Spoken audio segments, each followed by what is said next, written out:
Hi, my name is Linnea Johnson. This is for class POS 494 from Professor Fabian's class. We actually had to do an individual PowerPoint presentation on a spy, and he gave us a list of spies, and I chose Maria Isabella, better known as Belle Boyd, because she was the only spy I felt like as a woman on that list. So I was very intrigued. She was a Confederate spy for the American Civil War. Not only that, she started out as a teenager. So this is her, Belle Boyd, in 1870. Most of the pictures that I found of her are from the Library of Congress, and I do have that as noted in my PowerPoint presentation. You just can't see it, but you'll see it when I submit the presentation. This is also the first Confederate flag that she had. This is actually hers that she gave to Captain Frederick Sears, and apparently, according to his descendants, they said that that's her flag and she gave it to him. So I just want to mention really quick, there's going to be a lot of information I'm going to give, and I couldn't put everything on the slides. So whatever you don't see on the slide that I talk about, it's definitely in my works cited page. I have like three of them. So just know that. So there's Miss Isabella Belle Boyd. She went by many names. These are the five common names that I saw from her: is La Belle Rebelle, Siren of Shenandoah, Rebel Joan of Arc, Amazon of Secessia, and Cleopatra of Secession. Now, she was famous and known to charm men, seduce them even. I'm actually surprised no one called her Jezebel. They put some respect on her name because I have not seen anywhere that they called her Jezebel. So her background life is very interesting. She was born in Martinsburg, West Virginia on May 9th. It's now West Virginia, on May 9th, 1844. She also attended college as 12 years old at the Female College of Baltimore. And after she graduated, she went back home and she saw that the Union took over her town. Most women around that time in the Civil War, they would take care of the home or even nurse the soldiers. She did that, but I feel like Belle was more patriotic and she was out there. So she helped sew clothes for the Confederate soldiers and she helped raise funds. She comes from an affluent family as well. So here's another picture of her between 1855 and 1865, located in the Library of Congress. This is the Boyd House. This is her childhood home. And I wanted to talk about her parents so you guys can kind of see the background. Um, she actually comes from parents, wealthy parents, like I said, affluent. Benjamin Reed Boyd was a tobacco farmer, shopkeeper, and slave owner, and he eventually served as a Confederate soldier. Now, I couldn't find really in my research if she became a spy during the time of him being a Confederate soldier, because we'll talk about this again, but he was enlisted under General Stonewall Jackson. Belle worked for General Stonewall Jackson, so I don't think her dad knew she was a spy. I think he died before she started espionage. And her mother, Rebecca Glenn Boyd, was she actually witnessed her daughter fatally shoot a Union soldier who tried to force his way into their home to remove her Confederate flags and replace them with the Union flag. Now, let me tell you about this one. There's a lot more detail with this. She didn't just kill him. During that time, the Union soldiers were running amok in that city. They were looting, they were destroying properties. And they actually heard that Belle had a whole bunch of Confederate flags in her room. So they stopped at her house, and different accounts have said that that soldier assaulted her mom, insulted her mom, tried to invade their home. But from what I got from it, it looks like they heard about the Confederate flag. They wanted to place their own flag on the house. And Belle and her mom was not having it. And the soldier said something to her mom. Belle didn't like it, and she pulled out a gun and shot him right there. So after that happened, Union soldiers, they actually did an investigation. And when I did my research on this soldier, he was actually 25 years old and his name was Frederick Martin. After they did the investigation, the union said, oh, it's self-defense. So she didn't get in trouble for it. Interesting, right? So if you guys want to go see her home, that is her childhood home, the Belle Cottage. Very nice. Looks like a two-story mansion. That house back in that time in the 1800s, mansion.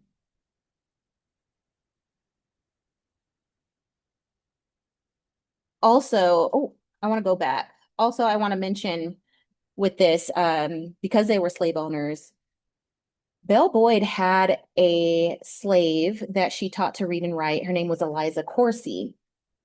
She told Eliza to go in her room and remove those flags and burn them, and she did. And she also helped her along the way with espionage, but we'll talk about that later. So, May 1862. This was the start of her espionage activities. So, because of her, there was a Confederate victory. Belle Boyd was eavesdropping on the Union Council of War. She was in a hotel room in a closet in the peephole, just like listening, right? And then after she got the intel, she rode 15 miles in the middle of the night to inform General Stonewall Jackson. So this is the guy I was talking about. Her dad enlisted under him, but not when she was doing espionage. So she went to go give him intel. He thanked her. He actually appointed her an honorary aide de camp as well because of that. But then in July 1862, she was arrested by Union soldiers and incarcerated in Old Capitol Prison in Washington, D.C. She was actually arrested, but then she was released 2 months later from prison as part of a prison exchange and continued to spy. She is bold. Some of us get scared and be like, all right, I'm done. She kept going. Timeline of espionage continued. So 1863, she was arrested for the second time and released in December. So before the end of the year, she was released, and that's her again right there. She's known as the rebel spy. Remember La Belle Rebelle? That's her. So in 1864, now this year was very interesting. She attempted to run the Union blockade on a ship called Greyhound. She was captured. She was carrying secret papers to England. So this man right here, Samuel W. Hardinge, which I don't have a date on, that's her husband. She married him in England. He was a naval officer who captured her. She got married to him. And what's crazy is that blockade in May, remember I said her birthday was May 9th of 1894 or of 1844? He captured her on her birthday. They got married. I'm really thinking she charmed this man and was like, it's my birthday today. You really want to arrest me? It worked. So her husband, he actually got captured too by the Union soldiers. So again, he was a Union naval officer, traitor. After he was captured because of her, he was released and he actually passed away. But Belle had a daughter with him named Grace. And she on to the next. She actually got married 3 times, but we'll talk about that later. So in 1865, I do have a date. She created and published her autobiography called Belle Boyd in Camp in Prison. And there's 2 volumes. It was created in 1865. And I saw that, it was like an exaggerated story of all her espionage activities. I actually have a link to it. I might read her book. I actually might read her book. I have it for free. The link is actually in the notes of this PowerPoint, this presentation. And then September 1865, she became an actress. And her stage name was Nina Boyd. Or I'm sorry, Nina Benjamin. We'll talk about that because Benjamin, that name is very significant to her, I noticed. Remember her dad's name was Benjamin? So in June 1900, she actually was on a lecture tour in Wisconsin. So she did a whole tour. She was an actress, talking about all her exploits and all that. She actually died on her tour. She had a heart attack, died at 54. Very unfortunate and sad. And here's a picture of her. Look at her. She looks like she's no one to play with. She looks like she killed a man before or two. And there's her gravesite in Wisconsin. that you can go visit, and they do put a lot of Confederate flags on there. So I actually enjoyed a lot learning about her. This was actually very fun to do. So final thoughts, I do want to mention she's amazing. She's a self-proclaimed Confederate spy, patriot that became a celebrity very young. Again, she married 3 times to 2 Union soldiers. Crazy. You're a Confederate patriot, and you out here marrying the ops. So then she was arrested 6 times, only imprisoned 3 times, and she was exiled twice, and they exiled her to Canada and London. And not to, or I don't want to forget to mention this because this is very important. And I didn't put this anywhere in my presentation. The tactics that she used, not only did she seduce or charm these men or flirt with them, she also was a cross-dresser. She also had different methods that she concealed her dispatches. So she actually used to sew some of her intel into the soles of her shoes. She sewed it in there. And she stuffed intel in loaves of bread, but because she did it so often, the communication was so often, they caught on and they knew, something's not right here. So that's why she got caught. But she only went to jail like 3 times. And then after that, she was able to live her life and talk about it. Isn't that amazing? So let's see. So Benjamin, I want to go back to that, the significance with Benjamin. Her dad's name is Benjamin. When I looked at her grave, it showed her siblings, her parents' siblings, kids, all that. So Benjamin is her dad.